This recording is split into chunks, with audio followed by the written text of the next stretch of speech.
সুবহানাল্লাহ। হযরত মূসা আলাইহিস সালাতু ওয়াস সালাম আল্লাহ তাআলাকে জিজ্ঞাসা করলেন, ও আল্লাহ, ফেরাউন আমাকে এত কষ্ট দেয়, আমার উপর এত অত্যাচার করে, এত নির্যাতন করে, মুসলমানদেরকে এত আহত করে, মুসলমানদের উপর অত্যাচার করে, তারপরেও আপনি ফেরাউনকে কেন ধ্বংস করেন না? আপনি কিভাবে সহ্য করে থাকেন? ফেরাউন তো আমাদের উপর অনেক কষ্ট দেয়, অনেক জুলুম অত্যাচার নির্যাতন করে। মূসা আলাইহিস সালাম যখন আল্লাহ তাআলাকে এই জিজ্ঞাসা করলেন, আল্লাহ তাআলা উত্তরে বললেন, মূসা, আমি ফেরাউনকে চারটি কারণে এত সহজে ধ্বংস করতেছি না। এক নম্বর কারণ হলো, ফেরাউন দিনের বেলায় সবাইকে বলে আমি খোদা, আমি খোদা, আর রাত্রে বেলা পাহাড়ের চূড়ায় যে ফেরাউন আমার কাছে ক্ষমা চায়, আল্লাহ আমি তো জানি আসলেই আমি খোদা না, খোদা হলে তুমি, কিন্তু মানুষ আমাকে খোদা বললে ভালো লাগে, এই জন্য আমি মানুষকে খোদা বলতে বলি। ওগো আল্লাহ, মানুষের সামনে তুমি আমাকে বেজ্জতি করিও না, এই বলে কান্না করে আর আল্লাহকে বলে, আল্লাহ আমি তো ভিতর থেকে তোমাকে আল্লাহ মানি, আর তুমি যে আমাকে যত সম্মান দিবা দুনিয়াতে দাও, মৃত্যুর পরে আমার আর কোনো সম্মান দরকার নাই। এটা হলো এক নম্বর। দ্বিতীয় নম্বর, মূসা আলাইহিস সালাম বললেন, ওগো আল্লাহ, ফেরাউনকে কেন ধ্বংস করেন না? আল্লাহ বলেন, ওগো মূসা, তোমার যে লেবাস, তোমার যে লেবাস, ফেরাউনের মধ্যেও সেই লেবাস, যেমন তোমার মুখে দাঁড়িয়ে আছে ফেরাউনের মধ্যেও দাঁড়িয়ে আছে। তুমি লম্বা জামা পরো, ফেরাউন লম্বা জামা পরে, এই কারণে আমি ফেরাউনকে ধ্বংস করি না। কারণ হলো লেবাসের কারণে। যদি আমি ফেরাউনের প্রতি গজব দেই, তাহলে এই লেবাসের অপমান হবে, অপমান হবে, এই জন্য আমি ফেরাউনকে ধ্বংস করতেছি না। তিন নম্বর কারণ হলো, ফেরাউন যাই করুক না কেন, মানুষের উপর যতই অত্যাচার করুক না কেন, যতই নির্যাতন করুক না কেন, ফেরাউনের বৃদ্ধ মা আছে, ফেরাউনের বৃদ্ধ মাকে ফেরাউন এমন ভাবে খেদমত করে, অন্য অন্য সন্তানের চাইতে ফেরাউন তার মাকে বেশি খেদমত করে। সবাইকেও যদি অত্যাচার করে, সবার উপর যদি কিছু চাপিয়ে দেয়, ফেরাউনের মা কখনো ফেরাউনের মার উপরে কখনো কিছু চাপিয়ে দেয় না, এবং তাকে আঘাত করবে তো দূরের কথা, তার মার অনুযায়ী তার মা যেভাবে বলে সেভাবেই সেই চলে। এই জন্য তার মা প্রতিনিয়ত আল্লাহ তাআলার কাছে দোয়া করে, ওগো আল্লাহ, আমার ফেরাউনকে তুমি এত সহজে দুনিয়াতে ধ্বংস করিও না, অপমান করিও না। কারণ হলো আমি মাকে ফেরাউন খেদমত করে। দেখেন, ফেরাউন সেই মার খেদমত করার কারণে, তার মাকে ভালোবাসার কারণে আল্লাহ তাআলা মূসাকে বলে, তার মার খেদমত করার কারণে আমি তাকে ধ্বংস করতেছি না। তাহলে সেই যদি ফেরাউন হয়ে, সেই জাহান্নামী হয়ে যদি মার দুয়ার বরকতে দুনিয়াতে টিকে থাকতে পারে, আপনি আর আমি তো মুসলমানের ঘরে হয়েছি, মুসলমান হয়েছি, তো আপনার আমার মর্যাদা কত উপরে যাইতে পারে। এই জন্য মা বাবার খেদমত কত প্রয়োজন, মা বাবার খেদমত কতটা দরকার। গত সপ্তাহে তো বলেছিলাম, মা বাবার যে জীবিত থাকা অবস্থায় মা বাবার দায়িত্ব কি। এই সপ্তাহে হলো মা বাবা যখন চলে যায়, দুনিয়ার মায়া ত্যাগ করে যখন মা বাবা বিদায় নিয়ে যায়, তখন আমাদের করণীয় কি? আমরা তো মনে করি মা বাবা জীবিত থাকা অবস্থায় সব দায়িত্ব আমাদের। না, এমন না। মা বাবা মৃত্যুর পরেও, মা বাবার মৃত্যুর পরেও আমাদের দায়িত্ব রয়েছে। এক নম্বরে হলো তাদের জন্য মাগফিরাতের দোয়া করা। তাদের জন্য কি করা? মাগফিরাতের দোয়া করা।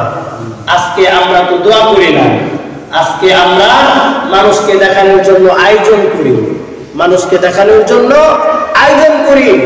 গত সপ্তাহে বলেছিলাম মা বাবা মারা গেলে 4 দিন 40টা ভালোভাবে করি, ভালোভাবে করি। দরকার পড়লে যদি একটু প্রভাবশালী হয়, যদি গুরু না পাওয়ায়, মানুষ কি বলবে? গুরু আইনা তারপরে মা বাবার জন্য দোয়া মাগফিরাত করে। এখন চিন্তা করেন আপনি যে এই যে দোয়া মাগফিরাত গুরু আইনা করলেন, এখানে নারী পুরুষ একাত্রে খায়। এই আমি যে একজন নারীকে দেখলাম, আমার কি গুনাহ হলো না? এই গুনাহ আমাকে করানোর সুযোগ দিলেন কি? আপনি। আপনার বাসায় দাওয়াত খাইতে গেলাম, এখন নারী পুরুষ একাত্রে বসা, এখন আমার বাধ্যতামূলক তাদের চোখে পড়ে যায় আমি যে আল্লাহর ওলি, আপনারা সবাই আল্লাহর ওলি, এমন তো না। একজন নারী দেখলে নারীর দিকে তাকাইতে মনে চাবে, এটাই স্বাভাবিক।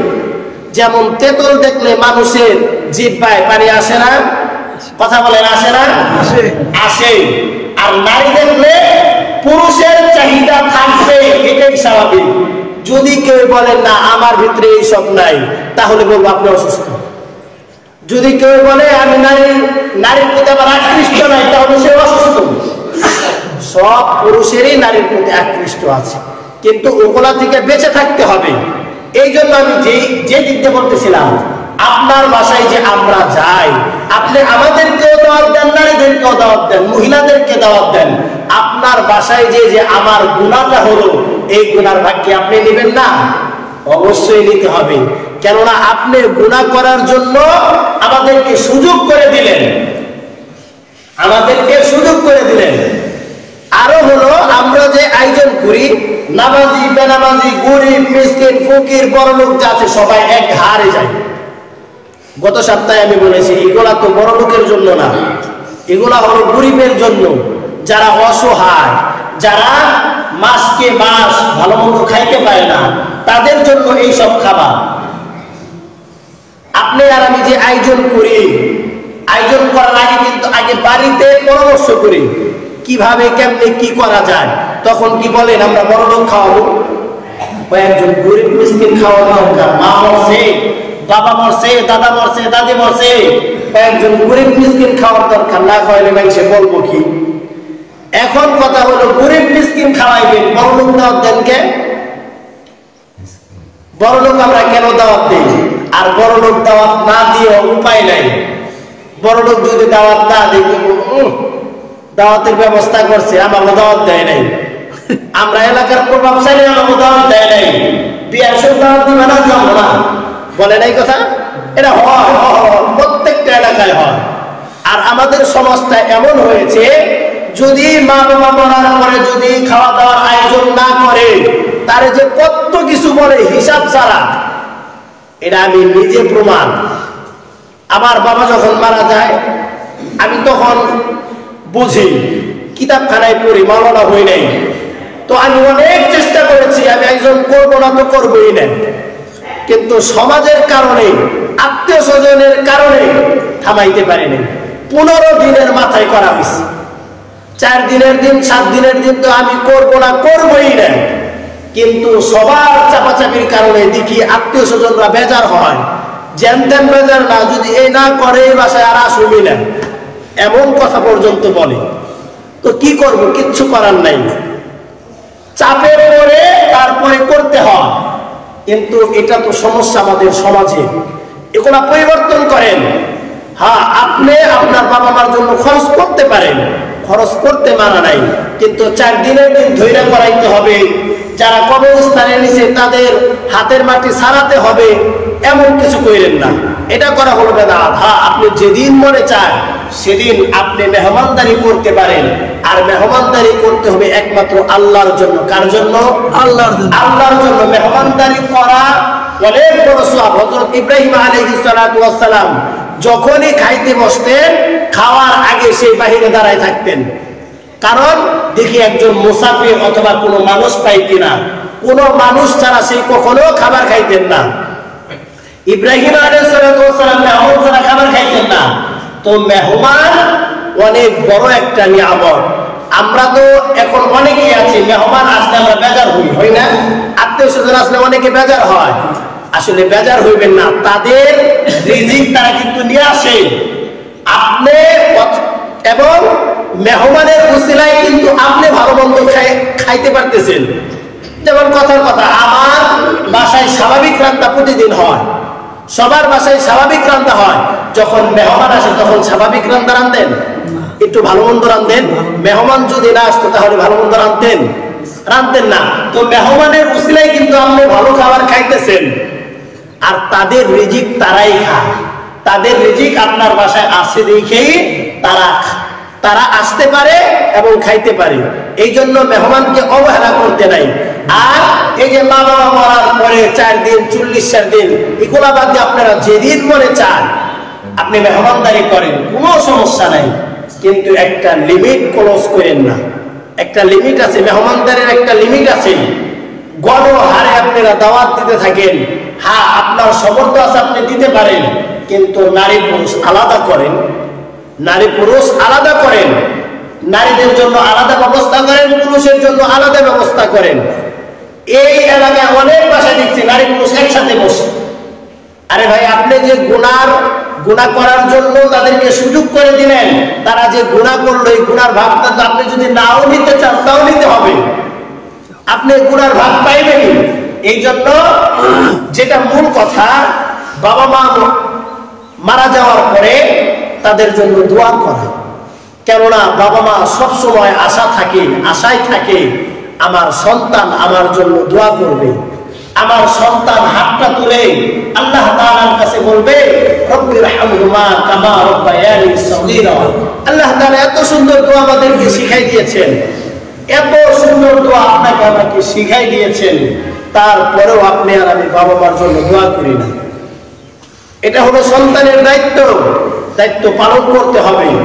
যদি আপনি আর আমি যদি বাবা মার জন্য দোয়া না করি, আপনি আর আমি যখন মারা যাব আপনার আমার সন্তানে কিন্তু আপনার আমার জন্য দোয়া করবে না।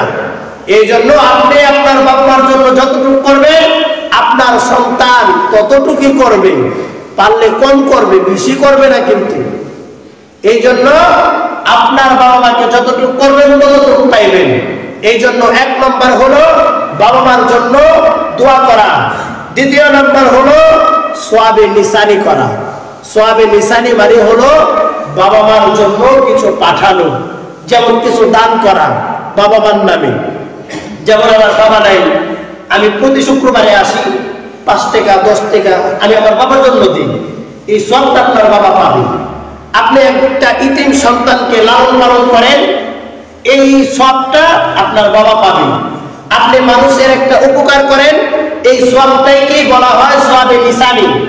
এটা আপনার বাবা মা পাবে। রাস্তার মানুষের কষ্ট হয়, আপনি রাস্তাটা ঠিক করে দেন, এটা হলো সওয়াবে নিসানি। যতদিন রাস্তা ঠিক থাকবে মানুষ যায় শান্তি পাবে, আপনার জন্য দোয়া করতে হবে না। আপনার বাবা মা এটা পেতেই থাকবে কিয়ামত পর্যন্ত। মসজিদের একটা প্রয়োজন মিটাইয়া দেন, মসজিদের এটা দরকার আপনি দিয়ে দেন। যতদিন ওই জিনিসটা থাকবে আপনার বাবা মা ততদিন সওয়াব পাইতে থাকবে। মাদ্রাসার একটা জিনিস প্রয়োজন, আপনি জিনিসটা দিয়ে দেন। একজন গরিব মানুষ, অসহায় মানুষের এই জিনিসটা প্রয়োজন, আপনি দেন তাকে। যতদিন ওই জিনিস থাকবে, যতদিন সে খেয়ে তৃপ্তি পাবে, ততদিন আপনার জন্য, আপনার বাবা মার জন্য, আপনার বাবা মার কবরে ওই সওয়াব পাইতেই থাকবে। এই জন্য সওয়াবে নিসানি করা এটা প্রত্যেকটা সন্তানের দায়িত্ব। কিছু দান সদকা করা, প্রত্যেক সময় বাবা মার জন্য দান সদকা করা। তারপরে হলো পিতামাতার আত্মীয় স্বজনের সাথে সাক্ষাৎ করা। আমরা তো এমন হয়েছি, যেমন আমার বাবার বন্ধু আছে, এখন আমি দেখলে সালামও দিই না, এটা কিন্তু ঠিক না। আপনার বাবার বন্ধু মানে আপনার বাবার সমতুল্য, তাদের সাথে মাঝে মাঝে যে সাক্ষাৎ করা। কেন সাক্ষাৎ করবেন? আপনার বাবার ভালো মন্দে তারা দেখাশোনা করেছে, বন্ধু বান্ধব আত্মীয় স্বজন দেখাশোনা করেছে। আপনার ফুফুরা, আপনার খালারা, যেমন মা মারা গেলে আপনার খালারা, বাবা মারা গেলে ফুফুরা, দাদিরা, চাচারা, তাদের সাথে ভালো সম্পর্ক রাখা, তাদের সাথে ভালো সম্পর্ক রাখা।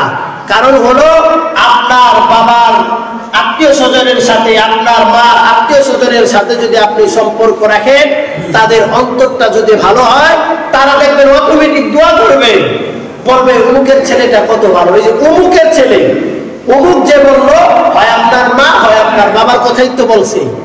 এই যে ভিতর থেকে যে একটা শান্তি, এই শান্তির জন্য আল্লাহ তাআলা আপনার বাবা মাকে কবর শান্তিতে রাখবে। সুবহানাল্লাহ। এই জন্য মাঝে মাঝে বাবা মার আত্মীয় স্বজনদেরকে মাঝে মাঝে কিছু হাদিয়া দেওয়া, তাদের বাসায় যাওয়া।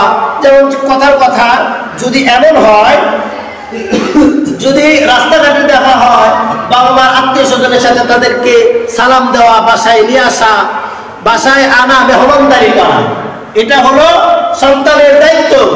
কেননা যদি আপনার বাবা মা থাকতো, আপনার বাবা মার আত্মীয় স্বজন যখন বাসায় গেতেন, আপনি আপ্যায়ন করতেন না?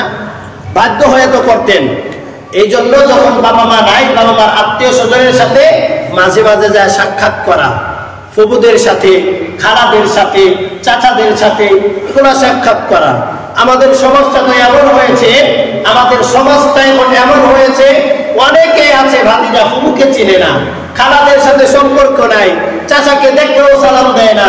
এমন না করা, এমন না করা। বাবা মার যে আত্মীয় স্বজন আছে তাদের সাথে সাক্ষাৎ করা। চতুর্থ নাম্বার হলো বাবা মার আত্মীয় স্বজনকে সাহায্য করা। সাহায্য করা, যদি কেউ বিপদে থেকে থাকে বাবা মার আত্মীয় স্বজন, তাহলে তাদেরকে সাহায্য করা। যদি বিপদে নাও থাকে, তাদের কিছু প্রয়োজন নাও হয়, যেমন আপনার ফুফুকে ঈদের সময় একটা শাড়ি কিনে দিলেন অথবা কিছু কিনে দিলেন, ফুফু তুমি এটা নাও, তুমি এটা খাইও, অথবা তুমি এটা ব্যবহার করিও। খালাকে এটা বলা, যদি আমার মা থাকতো তাহলে তো আমি একটা জিনিস দিতাম, তুমি তো আমার খালা, আমার মার আপন বোন, তুমি এই জিনিসটা নাও। দেখবেন তারা খুশি হবে। এই তাদের খুশিটাই কিন্তু আল্লাহ খুশি হয়ে যাবে।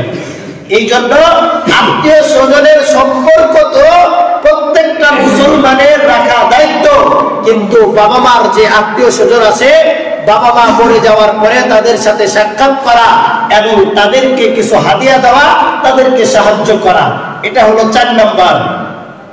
5 নাম্বার হলো বাবা মার ঋণ, বাবা মার ঋণ পরিশোধ করা। এই বাবা মার ঋণটা কিন্তু অনেক বড় একটা দায়িত্ব। এমন অনেককেই পাওয়া যায়, জানাজার সময় বলে আমার বাবার কাছে, আমার মার কাছে যে যত পাইবেন আমাদের কাছে বলবেন, আমরা দিব। কিন্তু পরবর্তীতে খোঁজ নিয়ে দেখা যায় আর দেয় না, আর দেয় না। ঋণটা কিন্তু অনেক মারাত্মক একটা জিনিস। ছোট্ট একটা হাদিস শোনাই মাঝখানে। আল্লাহ রাসূল সাল্লাল্লাহু আলাইহি ওয়াসাল্লামের সামনে দিয়ে একটা মৃত ব্যক্তি যাচ্ছিলেন, মৃত ব্যক্তিকে নিয়ে যাচ্ছিলেন জানাজার জন্য। তখন সাহাবীরা বললেন, ইয়া রাসূলুল্লাহ, আসেন জানাজা যাই। তখন আল্লাহ রাসূল জিজ্ঞাসা করলেন, এই ব্যক্তির কি কোনো ঋণ আছে? তখন বললেন, হ্যাঁ আছে। তখন আল্লাহ রাসূল বললেন, ঋণ আছে, দেওয়ার মতো কেউ আছে? কয় না, তার ঋণ দিবে এমন কেউ নাই। তখন আল্লাহ রাসূল বললেন, তোমরা জানাজা পড়ো, আমি যাব না। আরেক ব্যক্তি তার সামনে দিয়ে, আরেকটা লাশ তার সামনে দিয়ে নিয়ে যাচ্ছিল। তখন আল্লাহ রাসূলকে আবার বললেন, ইয়া রাসূলুল্লাহ, যাই জানাজায় যাই। তখন আল্লাহ রাসূল বললেন, তার কি কোনো ঋণ আছে? তখন বললেন, হ্যাঁ ঋণ আছে। কয় দেওয়ার মতো কোনো সম্পদ রেখে গেছে? কয় হ্যাঁ রেখে গেছে। কয় তার সন্তানাদি যারা আছে তারা কি ঋণ পরিশোধ করবে? সাহাবীরা বললেন, মনে হয় করবে না। আল্লাহ রাসূল বললেন, এই জানাজা তোমরা পড়ো, আমি পড়ব না। তৃতীয় লাশকে যখন আল্লাহ রাসূলের সামনে দিয়ে নিয়ে যাচ্ছিলেন, আল্লাহ রাসূল আবারও জিজ্ঞাসা করলেন, এই ব্যক্তি কি কোনো ঋণ আছে? কয় হ্যাঁ ঋণ আছে, তার সম্পদ আছে, তার সন্তানরা, তার মা বাবার ঋণ, এই ব্যক্তির ঋণ তারা পরিশোধ করবে। আল্লাহ রাসূল বললেন, তাহলে আমি জানাজা পড়াবো। তাহলে দেখেন ঋণ কত বড় একটা জিনিস। আজকে তো আমরা মনে করি যে ঋণ দেয় সেই থেকে সে অসহায় হয়ে যায়। আপনি যে আমাকে 5,000 টাকা হাওলাত দিলেন, হাওলাত দেওয়া কিন্তু সওয়াবের কাজ, কিন্তু আজকে আমাদের সমাজটা এমন হয়েছে, আপনি আমাকে দিলেন, আপনি ঠিকই গেলেন, বারে বারে আপনি আমার কাছে আসা, ভাই আমার টাকাটা দেন তো। আমি আবার ঝাড়িটার কথা বলি, আপনার টাকা কি খেয়ে ফেলাইছি দিব না নাকি? বলি না, এমন কথা কয় না, বলি না। অনেকে আছে অনেকে এই সমাজে আছে, অন্যান্য সব সমাজে এমন আছে, টাকা দিলেন তো ঠিকই গেলেন। ভাই এমন কেন? আল্লাহ রাসূলের আদর্শ কি জানেন? এই জন্যই তো আল্লাহ রাসূল বলেছেন, তোমার কাছে যদি কেউ ঋণের জন্য আসে, সেই যত মহব্বতের মানুষই হোক, তাকে জিজ্ঞাসা করা কতদিন পরে দিবেন, কতদিন পরে আমাকে আপনি আমার ঋণ দিবেন। এটা হলো আল্লাহ রাসূলের সুন্নাত। এখন আমরা যদি জিজ্ঞাসা করি, আমার একটা মহব্বতের মানুষ যদি আমার কাছে 5টা টাকা চায়, আমি যদি বলি কয়দিন পরে দিবে, সে বেজার হয়ে যাবে। বেজার হবে না? বেজার হয়ে যাবে। টাকা নিচে আবার জিজ্ঞাসা করে কবে দিব, দিব না নাকি এমন বলে। আরে ভাই এটা তো রাসূলের সুন্নাত, জিজ্ঞাসা করা, ভাই আপনি কতদিন পরে আমার ঋণটা পরিশোধ করবেন? এতদিন পরে করব। আপনারও এটা বলা দরকার, এটাও রাসূলের সুন্নাত। ভাই আমি আপনার কাছ থেকে টাকা নিচ্ছি, এই কয়দিন পরে আপনার ঋণ আমি পরিশোধ করব। কিন্তু আজকে আমাদের অবস্থা হলো, ঋণ যেই দিছে সে ঠেকে গেছে, হাতে পায়ে ধরলে ঋণ পাওয়া যায় না। বছরকে বছর চলে যায়, টাকা নিয়ে ঘোরায়। আর যদি ভালোভাবে চায়, তোমার টাকা বাইরে গেছে নীতি মোরা নাকি। এই জন্য সমাজ পরিবর্তন করেন। ঋণ যারা দিবেন তারাও সচেতন থাকেন। যে কথা বলেন না, যে নিতে আসবে তাদেরকে জিজ্ঞাসা করবেন কতদিন পরে দিবেন। হোক আপনার ভাই, হোক আপনার বোন, হোক আপনার সমাজের কেউ। একটা সুন্নত যদি আপনি চিন্তা করেন, হয়তো এই সুন্নতের উসিলায় আপনাকে আল্লাহর রাসূল সাল্লাল্লাহু আলাইহি ওয়াসাল্লাম সুপারিশ করে জান্নাতে নিয়ে যাবেন। সুবহানাল্লাহ। এই জন্য সুন্নত চিন্তা করা, আল্লাহ রাসূলের সুন্নত হয়ে এটা। ঋণ দেন, দেওয়া ভালো, মানুষের উপকার করা, এটাও আল্লাহ রাসূলের আদর্শ, এটাও সুন্নত। কিন্তু তাদেরকে জিজ্ঞাসা করবেন, আপনি আমার কাছে নিচ্ছেন, ভালো কথা আমি দিব, কতদিন পরে দিতে পারবেন? আপনারও এই কথা নিয়ে যাওয়া হয়, আমি যদি এই কয় টাকা তার কাছ থেকে নেই, এই জিনিসটা তার কাছ থেকে নেই, তো এতদিন পরে দিতে পারবো। তাকে এই জবাবটা দিয়ে আসা, এতদিন পর আল্লাহ চাইতো ইনশাল্লাহ দিয়ে দিব। আর যদি দেরি হয়, করণীয় হলো যদি দেরি হয়, কথার কথা, আজকে শুক্রবার, আজকে আমি একজনের কাছ থেকে টাকা নিয়েছিলাম অথবা কিছু নিয়েছিলাম, আজকে দেওয়ার তারিখ, আমি পারতেছি না, আমি কিন্তু কালকেই বুঝবো আমি পারবো না। আমার উচিত হলো তার কাছে যাওয়া, ভাই আজকে আমি পারতেছি না, আমাকে কয়েকটা সময় দেন। এটা হলো তার কাছে যাওয়া, ভাই আমি পারতেছি না, সময় দেন। আর আজকে যাবে তো দূরের কথা, যে পাই সেই আমার কাছে আস্তে আস্তে জুতা করে হয়ে যায়, তাও আমরা টাকা দিই, তাও আমরা ঋণ পরিশোধ করি না। এটা করবেন না, এটা কিন্তু জুলুম হয়ে যায়। অতএব ঋণ দেওয়া। আর পিতামাতা যদি কোনো ঋণ রেখে যায়, তাহলে সন্তানের দায়িত্ব। কারণ হলো আপনার পিতামাতার সম্পদ কে উপভোগ করবে? আপনারা করবেন।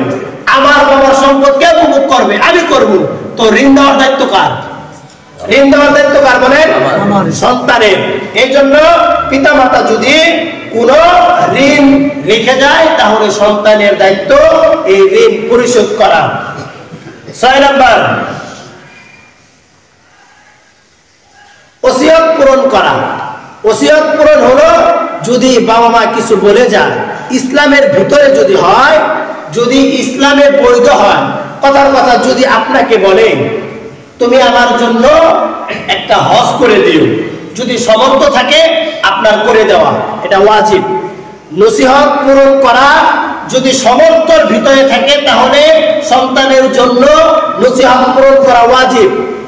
নসিহত হলো, বাবা মা যদি কিছু বলে যায়, তুমি এই কাজটা করো, আমি মরে যাওয়ার পরে, আমার মৃত্যুর পরে তুমি এই কাজটা করিও।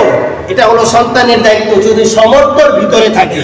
আপনার সামর্থ্য আছে, এটা আপনি করে দিবেন, এটা হলো আপনার দায়িত্ব এবং ওয়াজিব, করতে হবে। যদি না করেন তাহলে আপনি গুনাহগার হবেন। আর 7 নম্বর হলো কবর জিয়ারত করা। কবর জিয়ারত করা। আমরা এমন সন্তান অনেকেই আছে, কোথায় বাবার কবর, কোথায় মার কবর জানি না। আমরা জানি না কোথায় মার কবর আছে, কোথায় বাবার কবর আছে। এই জন্য আল্লাহ রাসূল সাল্লাল্লাহু আলাইহি ওয়াসাল্লাম বলেছেন, মাঝে মাঝে বাবার কবর জিয়ারত করা। পারলে প্রতিদিন, না পারলে সপ্তাহে একদিন। সপ্তাহে একদিন হলেও বাবা মার কবর জিয়ারত করা। আপনি আপনি যদি আপনার বাবা মার কবরের সামনে যান, হয়তো আপনি আপনার বাবা মাকে দেখতে পান না, কিন্তু আপনার বাবা মা আপনাকে ঠিকই দেখতে পান। আর তারা খুশি হয় আমার সন্তান আমাকে দেখতে এসেছে।